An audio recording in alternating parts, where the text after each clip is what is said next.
Listening Fanfiction presents Soulmate Determining Potion by DJ Lee, based off the book series Harry Potter by J.K. Rowling, narrated for you by Sierra Feast.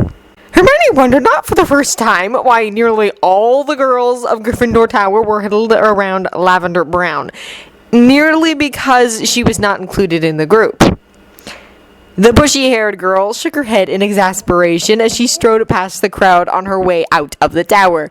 She met up with her two best friends for dinner moments later, where Ron was explaining to Harry some new Quidditch strategy they should try out for the next game. "Hey," she greeted as she took the seat by Harry and grabbed an empty plate. "Hey, Hermione," Harry greeted with a smile. Ron grunted his greeting and resumed his explanation through mouthfuls of food. Hermione wrinkled her nose in disgust, but didn't comment since she had long become used to the sight.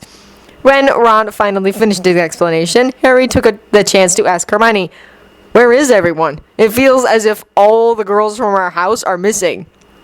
Ron paused in his eating and looked around the room as if noticing for the first time that the table was emptier than usual. You're right, Harry. Where is everyone?" "All huddled around a corner in the common room," said Hermione exasperatedly with a roll of her eyes. "Honestly, if they have this much time for gossip, then they'd certainly have more than enough time for studying." Harry chuckled at her response, since that was something so Hermione-ish. "Do you have any idea what the commotion it was about?" "Not really. What I do know is that Lavender Brown seemed to be the leader, so I highly doubt that it's anything academic," said Hermione, filling up her plate generously. Ron rolled his eyes. "Not everything has to be academic to be fun, Hermione." "Let's see if you feel the same when you have to turn in your essay for Snape tomorrow and you need me to look over it," she said sternly. Ron promptly shut his mouth and diverted his attention to his plate. She grinned. "Thought so." Even after 2 days, Hermione was still as clueless as ever about what all the girls have been giggling about.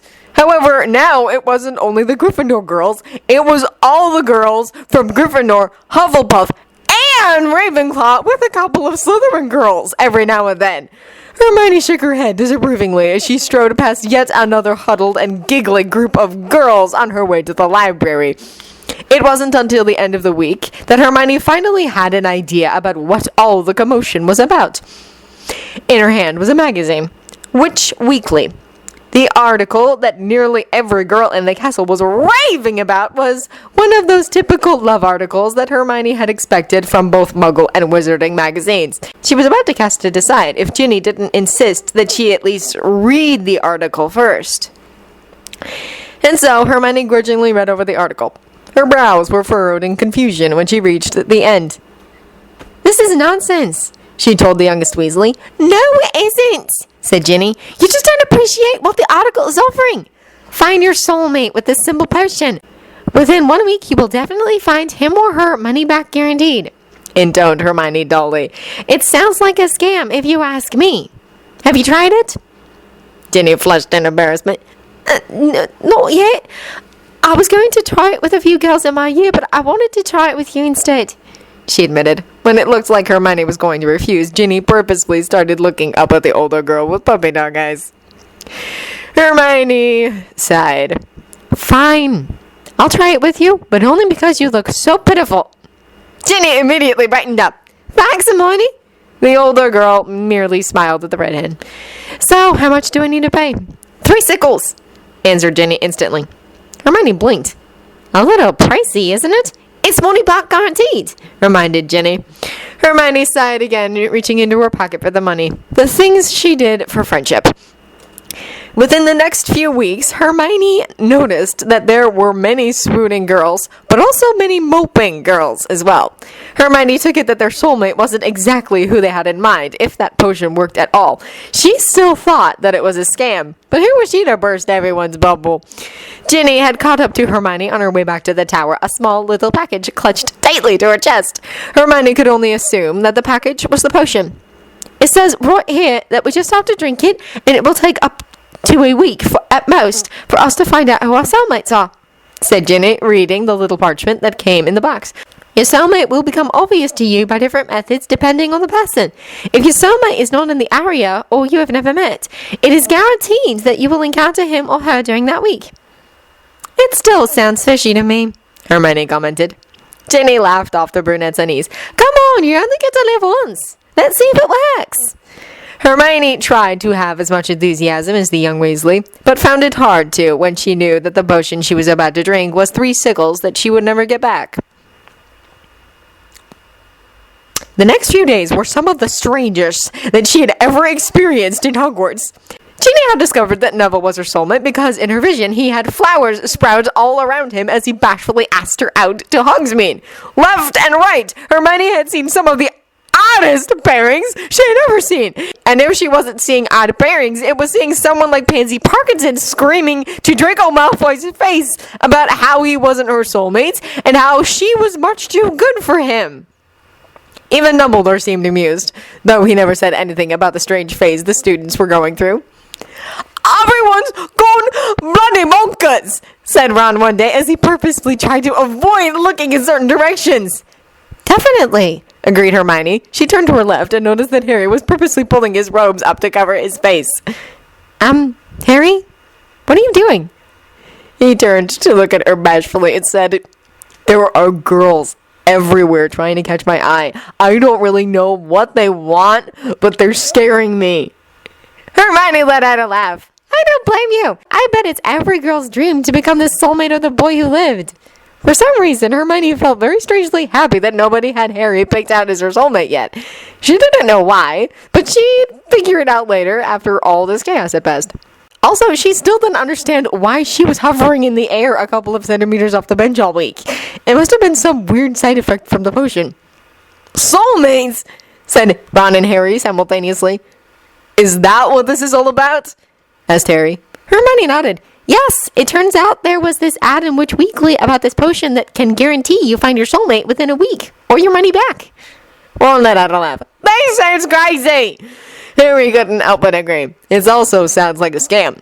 That's what I think too, said Hermione. The only reason why I tried the potion at all was because Ginny really wanted us to try it together. And look at her now, she said, gesturing towards where Ginny and Neville sat with smiles on their faces. I don't know if it was pure coincidence, or if the potion actually worked. At least it's Neville, grumbled Ron. I know I could trust him, but anyone else, I'd kick his... Ron never had a chance to finish his sentence because the next moment he was approached by Luna Lovegood, kissed passionately, and then was dragged out the doors of the Great Hall. No one in the room even bothered giving them a second glance except for the redhead's 2 gawking friends.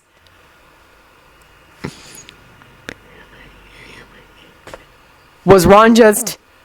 Yes, he most definitely was. But that is just... insane? Definitely. And just when I thought Hogwarts couldn't get any weirder, said Hermione. Harry shook his head in amusement. Well, I'd think with what we've been through by now that nothing would faze us anymore. You'd think that, huh? Said Hermione with a grin. They were quiet for a moment as the 2 friends enjoyed each other's company over breakfast before Harry asked awkwardly and hesitantly, Did you say that you also took the potion? Hermione looked up from her book and blushed. Yes. Yes, I did. Only because Ginny wanted me to. Oh, said Harry with a strange look on his face that Hermione couldn't identify. Have you found... He trailed off. My soulmate?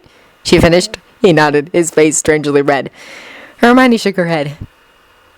No, not yet. Today should be the last day for the potion to work. Oh. Another strange look on Harry's face that Hermione had trouble identifying. There was a small pause before Harry hesitantly placed his hand over hers. She felt a jolt through her body, and when she looked up, his eyes were the most brilliant shade of green she had ever seen. For some reason, she felt captivated by them, and she couldn't look away. She also felt very warm and comforted by his look. I've been trying to muster up the courage to do this for a while now, but I guess now's as good a time as any, he started out. She shot him a confused look, not quite understanding what he meant. I hope that you don't mind if I ask you out, said Harry in a rush, his face turning an incredibly bright shade of red. Not only was she stunned, she was also excited since she too had a crush on Harry for a while now and felt as if she was floating. Well, that was nothing new. She had been floating all week. But now that she thought about it, her floating wasn't constant. It was usually either during class, when she was eating her meals, or when she was in the common room with her best friends. If the potion actually worked and this was her strange method of identifying her soulmate, then did that mean that it was one of her two best friends? Perhaps, but now that Ron was dragged out of the room and she was still floating... Oh dear. Could it be? I've liked you for a while now, and I was afraid that it might ruin our friendship. I'd understand if you don't feel the same. He rambled fearfully. Harry looked worriedly over at her, not yet noticing her weird hovering in the air and focusing only on how he probably had destroyed their friendship. I'll pretend as if I never said a thing, he continued. Harry was totally caught off guard as she launched herself over it and then caused them both to topple onto the ground. He let out a loud oof when they landed. Harry? Yeah? Just shut up. And then she kissed him. It looked as if those 3 siggles were worth it after all. End of Soulmate Determining Potion by DJ Lee.